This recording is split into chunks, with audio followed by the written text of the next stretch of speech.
여러분들이 들으신 단어 중에 막장 인생이라는 말이 있죠. 막장이란 탄광의 맨 끝부분을 일컫는 말입니다. 지하 수백 미터 그 갱도의 제일 마지막 부분을 말하죠.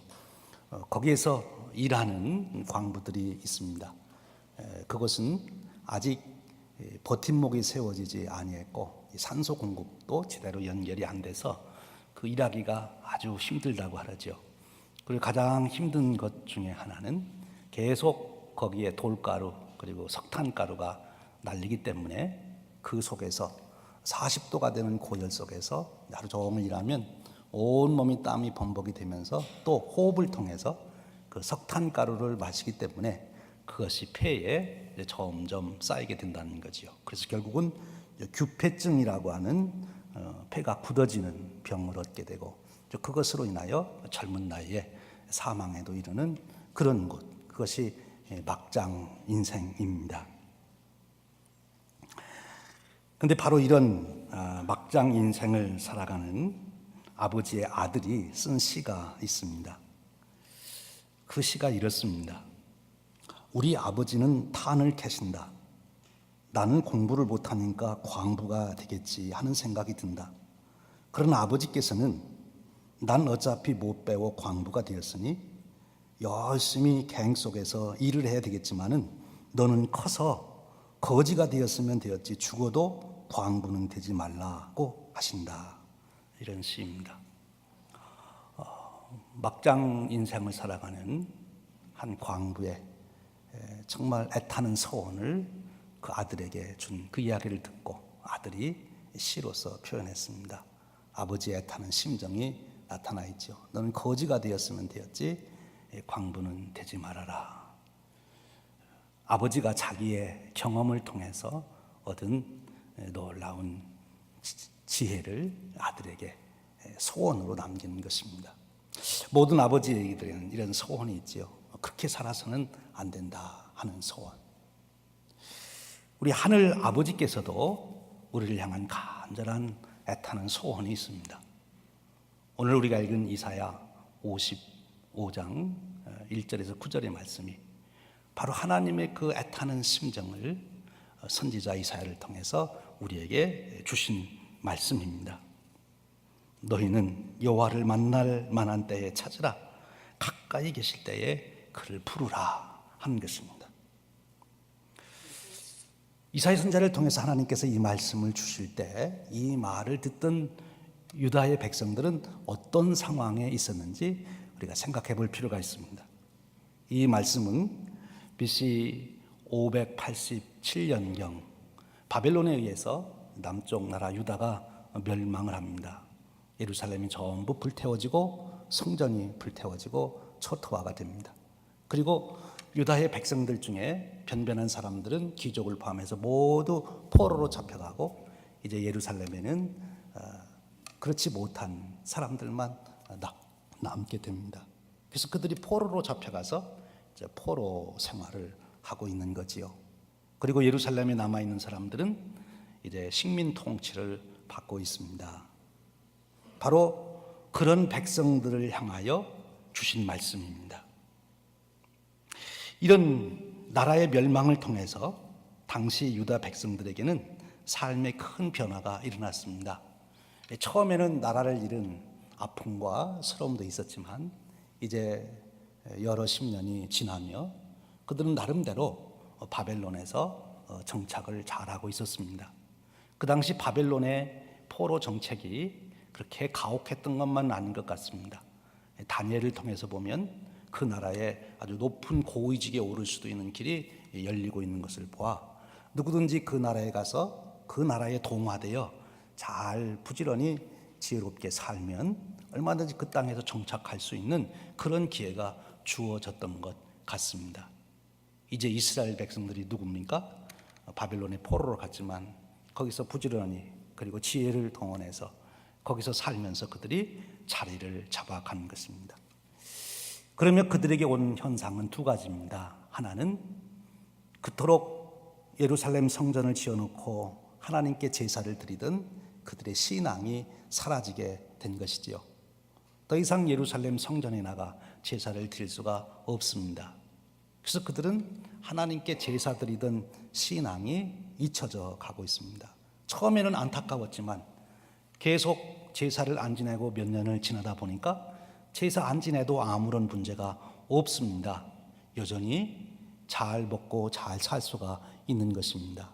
하나님께 제사 안 드린다고 큰일 나는 일이 안 생기는 겁니다. 그리고 그들은 두 번째로 이제 바벨론 문화에 동화되어 가고 있습니다. 처음에는 조금은 거부감이 있었지만 이제 살다 보니 예루살렘에서 살던 것보다 바벨론, 그 당시 최강의 나라, 최고 부강했던 그 나라의 문화 속에 산다는 것이 너무 좋았습니다. 문화가 더 세련되고 생활 모든 기초 산업도 잘 개발이 돼서 그들의 삶에 윤택감이 주어집니다.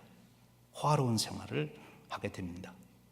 그냥 바벨론에 사는 것이 오히려 더 잘 됐다고 생각이 들 때가 옵니다.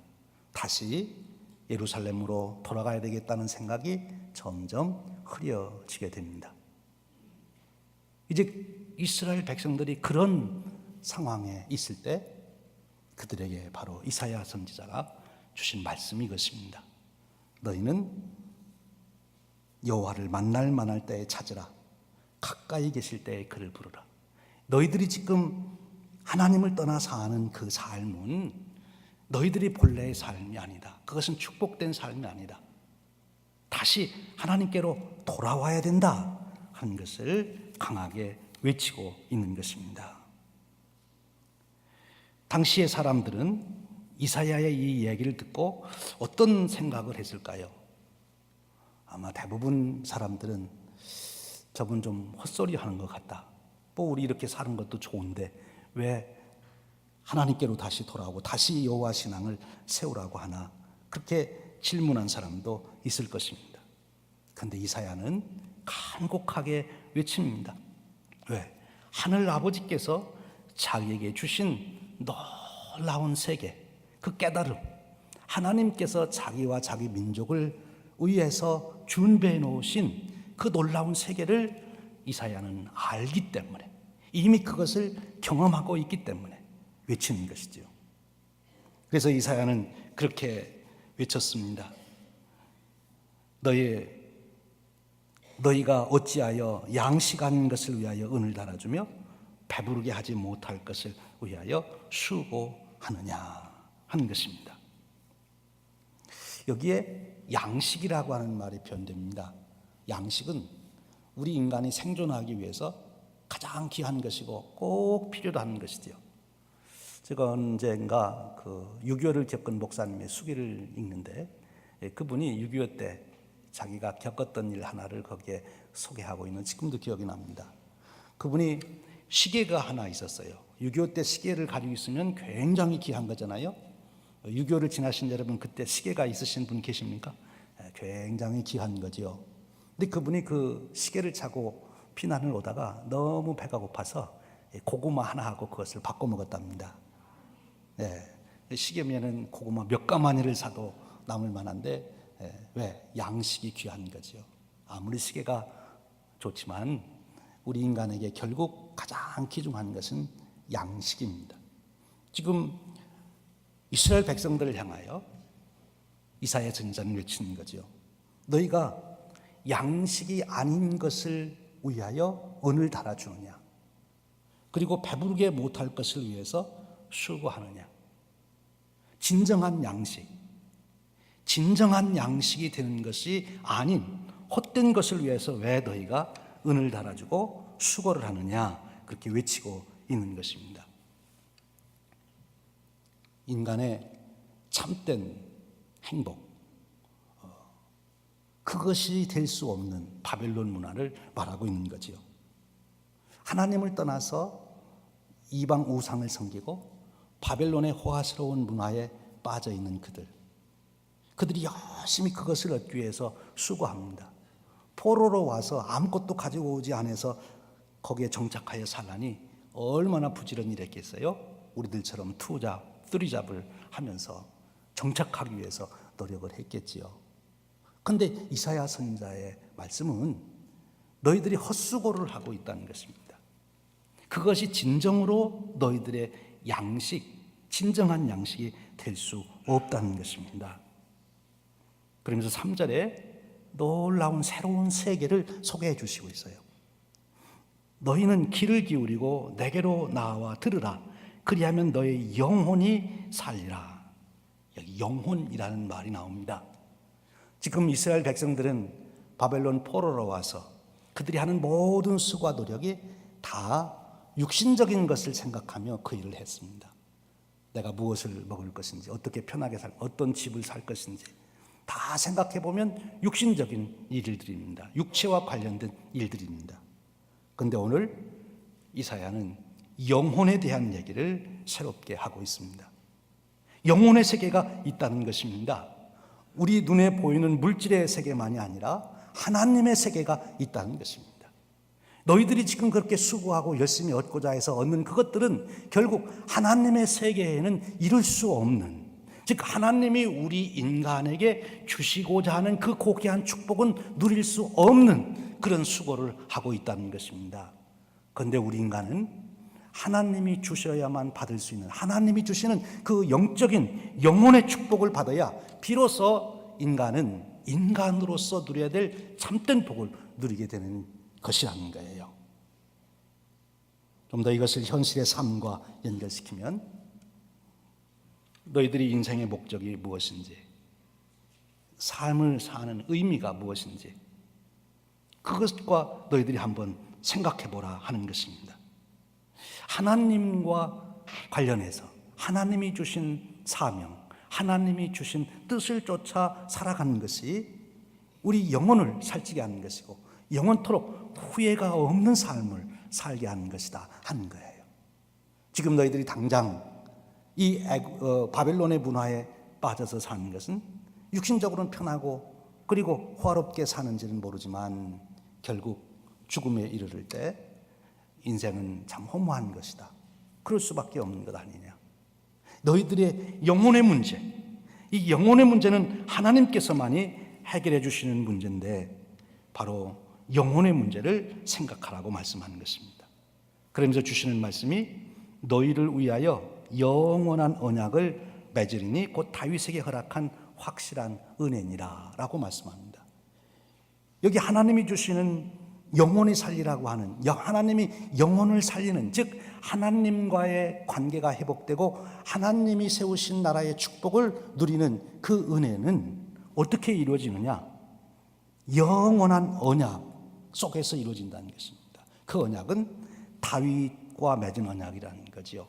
다윗과 맺은 언약이 무엇입니까? 그것은 메시아 언약입니다.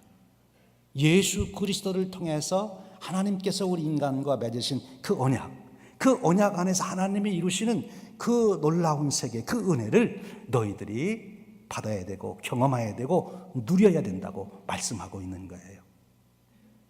바벨론 문화는 이 세상의 문화입니다. 물질적인 문화입니다. 인간의 권력을 의지하는 문화입니다. 인간의 과학기술, 지식을 의지하는 문화입니다. 그런데 우리 인간이라고 하는 존재는 그렇게 물질적인 인간의 과학기술, 지식을 가지고 그리고 인간의 권력을 가지고 그것만으로 우리 인간의 삶을 이루어가는 것이 아니라 하나님과의 관계에서 우리 인간의 삶을 살아가야 된다는 거예요. 거기에서 인간의 의미를 찾고 삶의 목표를 찾고 사명을 찾고 삶의 의미를 발견해야 된다는 것입니다. 그런 인생이 후회 없는 인생이 되는 것이고 죽음 앞에서도 평강을 누리는 인생이 되는 것이고 하나님께서 이루신 그 영원한 축복을 누리는 것이지요. 그런데 그것이 다윗의 언약, 메시아 언약을 통해서 은혜로 주어지는 것이다. 그렇게 말씀하고 있어요.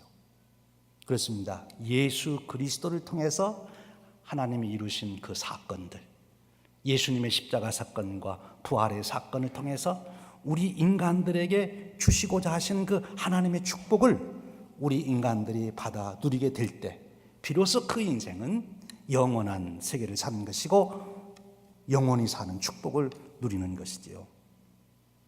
예수님께서 이 땅에서 오셔서 이루신 그 일들, 그 가르침 속에서 비로소 우리 인간은 참된 인생의 길을 발견하게 된다는 거예요. 너희들이 그러한 축복의 세계로 돌아오라 라고 지금 이사야 선지자는 외치고 있는 것입니다. 2500년 전 바로 이사야 선지자가 이스라엘 백성들에게 이렇게 외친 말씀은 오늘 저와 여러분에게도 동일하게 하나님께서 주시는 말씀이요, 하나님의 그 애타는 소원을 담은 말씀인 것입니다. 오늘 이 시대를 바라보면 마치 바벨론 포로로 잡혀가 그 바벨론 문화에 빠져서 살아가던 그 유다의 포로들처럼 우리들도 그렇게 살아가고 있지는 않느냐 하는 것입니다. 우리 자신과 오늘 특별히 하나님의 복음을 듣지 못한 믿지 않는 사람들의 삶을 보십시오. 그들이 무엇을 추구하며 살아갑니까? 오직 돈 버는 것, 돈을 벌어서 호화롭게 사는 것, 많이 먹고 맛있는 거 먹고 그렇게 살아가는 것. 그들이 무엇을 의지하여 삽니까? 우리 인간이 가지고 있는 과학기술을 의지하고 살고. 그들이 무엇을 의지합니까? 우리 인간의 정치 권력을 의지하고 살고. 그것이 인간이 살아가는 세상 모든 것인 줄 알고 그것을 추구하며 살아갑니다. 근데 여러분, 그것을 추구하는 그런 분들의 삶 속에서 정말 진정한 평안과 죽음을 넘어서는 그 평안과 죽음을 넘어서는 삶의 목적과 의미를 가지고 살아가는 것을 보십니까? 그렇게 호화롭게 살아가는 것 같지만 그렇게 허무한 인생을 고백하는 그들, 고민 속에 살아가는 그들. 오늘 하나님은 우리를 향하여 바로 우리 인간이라고 하는 존재는 이 물질의 세계만이 아닌 하나님의 세계를 접하고 그 은혜를 누리고 그 축복 속에 살아가야 한다는 것을 일깨워주고 있는 것입니다. 하나님 대신에 오늘 우리들도 물질을 의지하고 과학기술을 의지하고 정치 권력을 의지하고 그것에서 우리 인생의 문제를 해결하고자 합니다만 그것으로 우리의 진정한 평안, 생명을 누릴 수가 없다는 것입니다. 그러므로 너희는 이제 그 길을 버리고 하나님께로 돌아오라고, 하나님을 찾으라고 호소하고 있는 것이지요. 바벨론 문명을 거부하는 이사야의 이 메시지, 그 당시 사람들에게 이 메시지가 잘 이해가 됐을까요? 잘 이해가 안 됐습니다. 아마 그 당시 이스라엘 백성들을 모아놓고 투표를 해서 이사야의 말을 듣고 우리가 예루살렘으로 돌아갈 소망을 품고 그리고 하나님 앞에 예배하며 그 말씀을 배우며 여기서 우리가 그것을 준비하자, 그런 삶을 살 사람 손들으세요 하고, 우리 지금 이 바벨론이 호화로운 좋은 문화 속에서 여기에 통화되어 우리가 여기서 정착하고 자손 만대로 살자, 어떻게 살 것이냐고 투표하자 했으면 어느 쪽이 됐을 것 같습니까? 여러분, 중부시장 앞에 가가지고 많은 분들을 모아놓고 예수 믿고 우리 그 하나님의 은혜 가운데 삽시다, 그게 옳다고 생각하시는 분 손 들으세요. 그리고 오늘 이 세상의 문화 속에서 이 삶을 이대로 살아갑시다 하는 사람 손 들으라고 하면 어느 쪽에 손을 많이 들을까요? 왜 그렇습니까? 왜 그 당시 유대 사람들은 이사야의 이 피맺힌 소원을 왜 못 알아듣는 것입니까? 생각이 달라서 그렇습니다. 8절 9절에 이렇게 말씀합니다. 이는 내 생각이 너희 생각과 다르며 내 길은 너희 길과 다름이라. 이는 하늘이 땅에서 높음 같이 내 길은 너희의 길보다 높으며 내 생각은 너희의 생각보다 높음이라. 지금 바벨론의 포로로 잡혀와서 살고 있는 그들은 이사야의 말이 이해가 안 되는 거예요. 우리가 조상 대대로 성전 지어놓고 제사 드리고 했는데 나라가 다 망했어요. 다 망한 나라의 신을 왜 우리가 또 믿어야 되느냐? 이렇게 망하지 않고 번성하는 나라의 신을 믿어야지, 그렇게 생각하고 있는 거지요. 이해가 안 됐습니다. 이해할 수가 없는 거죠. 왜? 땅의 하늘을 이해할 수 없기 때문인 것입니다. 여기서 우리는 중요한 도전을 받습니다. 믿음이라는 것이 뭔가, 신앙이 뭐냐? 그것은 도약입니다. 모험입니다. 지금 내가 가지고 있는 내 삶의 경험, 내가 가지고 있는 지식, 내 눈에 보이는 것이 아닌 하나님의 약속의 말씀에 대한, 하나님께서 주신 언약에 대한 위탁이고 모험이고 도전이고 그리고 도약을 말하는 것입니다. 하나님께서 주신 말씀, 더 구체적으로는 예수 그리스도를 통해서 이루신 그 구원의 언약을 내가 의지하는 것입니다. 나를 거기에 내다 맡기는 것이지요. 즉 하나님의 세계는 내 지성의 이해력을 가지고 뚫고 들어갈 수 있는 그런 세계가 아니라 오직 하나님의 약속을 믿고 내가 거기 위탁하여 순종할 때 그때 체험되고 경험되는 세계, 그것이 하나님의 세계입니다. 하나님의 세계를 우리가 이해할 수 없어요. 하나님의 세계는 경험할 수밖에 없는 것입니다. 언제요? 그 약속에 내가 위탁하고 순종할 때. 그래서 오늘 이사야는 이스라엘 백성들을 향하여 외치고 있는 것입니다. 하나님을 찾으라, 하나님께 돌아오라 라고 외치는 것입니다. 이제 당시 유대인들은 이 이사야의 말씀을 들으며 해야 될 일이 두 가지입니다.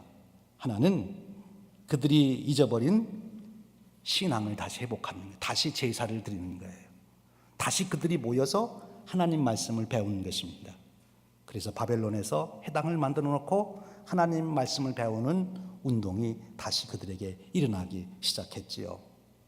다시 예루살렘에 가서 예배할 것을 소망하며 잠시 그들이 떠나 있는 동안 그들은 거기에서 성전 제사는 드리지 못하지만 하나님을 향하여 무릎을 꿇는 기도 운동이 일어났습니다. 대표적인 사람이 다니엘 아닙니까? 하루에 3번씩 예루살렘 성전에 있는 곳을 향하여 창문을 열어놓고 무릎을 꿇고 기도했어요. 성전에 나가 제사를 드리지는 못하지만 제사의 근본인 하나님 앞에 무릎을 꿇는 그 일을 다니엘은 계속 했던 거예요. 그 신앙을 다시 회복해야 하는 것입니다. 그리고 바벨론의 문화로부터, 문명으로부터 그들이 벗어나야 되는 것입니다. 바벨론의 가치관을 따라서는 안 되는 거지요. 하나님 주신 그 말씀을 배우고 다시 그 말씀의 가르침 속에서 그들의 삶의 원리를 다시 세워야 되는 그런 일을 감당해야 했다고 하는 것입니다. 그것이 핵심입니다. 이런 신앙의 회복을 위해서 그들이 구체적으로 해야 될 일이 있습니다. 먼저 너희는 귀를 기울이고 내게 나와 들으라. 그리하면 너희 영혼이 살리라. 그렇게 말합니다. 영혼이 살아야 하나님을 느낄 수 있고 영혼이 살아야 하나님의 세계가 보입니다. 그런데 그 영혼이 사는 방법이 무엇이냐? 그것은 들어야 되는 거예요. 하나님의 말씀을 들어야 되는 것입니다. 그래서 말씀을 전해야 되는 것이고 말씀을 우리가 들어야 돼요. 믿음은 들음에서, 들음은 복음을 들으면서 난다고 말씀했어요. 하나님 말씀을 들을 때 성령님의 역사로 지금까지 내가 깨닫지 못했던, 볼 수 없었던 새로운 세계, 하나님의 세계가 비로소 보이게 된다는 거예요. 그래서 먼저 말씀을 들으라, 그렇게 말씀합니다. 그 말씀을 더 깊이 들어가면 그 말씀의 핵심 세계에는 무엇이 있습니까? 예수 그리스도의 사건이 있습니다. 예수님의 이야기를 들어야 되는, 우리가 구원받을 수 있는 길, 하나님의 세계를 볼 수 있고 나를 향하신 하나님의 사랑이 무엇인지, 나를 향하신 하나님의 목적이 무엇인지를 분명하게 깨닫고 알 수 있는 길은 예수 그리스도를 통해서만이 가능한. 그래서 예수 그리스도를 우리가 배워야 되고 예수 그리스도에게 눈을 두어야 되고 예수 그리스도가 한 일이 무엇인지를, 그분이 우리에게 무엇을 가르쳐 주셨는지를 우리가 들어야 된다는 것입니다. 복음을 들을 때, 그때 우리는 하나님이 우리에게 예배해 주신 그 놀라운 세계를 비로소 알게 되고 깨닫게 되고 경험하게 된다는 거예요. 우리 주님도 친히 우리에게 말씀해 주십니다. 수고하고 무거운 짐진 자들아 다 내게로 오라. 내가 너희를 쉬게 하리라. 내 멍에는 싣고 내 짐은 가벼우니라. 무슨 말씀입니까? 예수님께 나올 때 우리의 인생의 모든 무거운 짐, 먹고 사는 문제만이 아니라 인생의 궁극적인 의미가 무엇인지, 내게 주어진 사명이 무엇인지, 그것을 비로소 예수 그리스도 안에서 비로소 우리가 알게 된다는 거예요. 그래서 내게로 오라. 그렇습니다. 우리 인간은 자기가 살아가는 목적, 자기의 사명, 자기 삶의 의미를 발견하기까지 진정한 평안이 없습니다. 아무리 호화로운 집에서 살아서, 아무리 높은 권세에 올라가도, 아무리 탁월한 과학 지식을 가지고 있어도 그것이 그의 인생을 정말 평안하게, 정말 사랑의 충만함으로 채워주지를 못한다는 거예요. 예수 그리스도 안에서 이루신 하나님의 그 놀라운 은혜를 경험할 때 비로소 인간은 그 세계를 누리게 되는 것입니다. 오늘 이사야서는 그것을 말씀해 주시고 있어요. 복음을 들어야 됩니다. 말씀을 들어야 됩니다. 그리고 이제 말합니다. 더 심도 깊은 말씀을 해주세요. 여호와를 찾으라고 말합니다. 이 찾으라고 하는 말은 무엇인가 하면 하나의 진리의 말씀을 듣는 것이 아니라 내 삶의 문제를 가지고 하나님께 나아가는 것을 말합니다. 여기서 찾으라는 말은 하나님이 어디에 있는지 그 존재를 찾으라는 말이 아니고 이런 뜻이에요. 우리가 누군가를 만났을 때 앞으로 어려움 있으면 나 찾아와. 무슨 말이에요? 어려움 있으면 내가 너 도와줄게. 그 소리예요. 하나님이 여기 찾으라고 하는 거예요. 이사야가 지금 이스라엘 백성들에게 하나님을 찾으라고 하는 것은 너의 인생의 문제를 가지고 하나님 앞에 나아가서 도움을 구해라. 그것입니다. 하나님께 인생의 문제를 가지고 도움을 구하는 자만이 하나님을 경험할 수 있는 거예요. 그런 자만이 하나님의 사랑을 체험할 수 있는 거예요. 그런 사람만이 하나님의 권세를 누릴 수가, 경험할 수가 있는 것입니다. 자기 인생의 문제를 가지고 하나님밖에는 나를 도와줄 분이 없어서 나왔습니다. 하나님, 나를 도와주십시오. 나를 살려주십시오. 나를 용서해 주십시오. 내가 다시 새 삶을 살고 싶습니다. 나를 구원해 주시기를 원합니다. 제 인생 이대로 마칠 수가 없습니다. 하나님, 저를 창조하시고 이 땅에 보내주셨을진데 저에게 새로운 삶을 살 수 있는 기회를 한 번 더 주십시오. 하나님 앞에 나아갈 때 그런 자가 하나님을 만날 수 있는, 그래서 하나님을 찾으라고 말씀하고 있는 것입니다. 여러분들도 잘 아시는 이어령 박사님이 계시죠. 이화여자대학교 석좌 교수님도 되시고 또 문화부 장관을 역임하신 분 아닙니까? 그분은 철저한 무신론자고 지성을 절대적으로 믿는 아주 인텔렉츄얼한 그런 분이었어요. 하나님을 인정 안 하는 분이었습니다. 그런데 그분이 하나님의 세계를 발견하게 되죠. 어떻게 해서 그렇게 했습니까? 그에게 사랑하는 딸이 있었습니다. 1992년 국제 변호사였던 그 딸이 갑상선 암 판정을 받고 수술했지만 계속 재발을 합니다. 설상가상으로 그 딸에게 아들이 있었는데 그 아들이 주의력 결핍이어서 그 아들이 학교 수업을 제대로 해나갈 수 없는 그 어려움을 딸이 안게 되었어요. 거기에다가 그런 스트레스가 쌓이다 보니까 이 딸이 시력을 점점 상실해가는 그런 어려움을 겪게 되었습니다. 앞을 보지 못하게 돼가는 거예요. 한국에 있던 이어령 박사님이 하와이에 살고 있는 자기 딸을 도와주기 위해서 하와이에 왔습니다.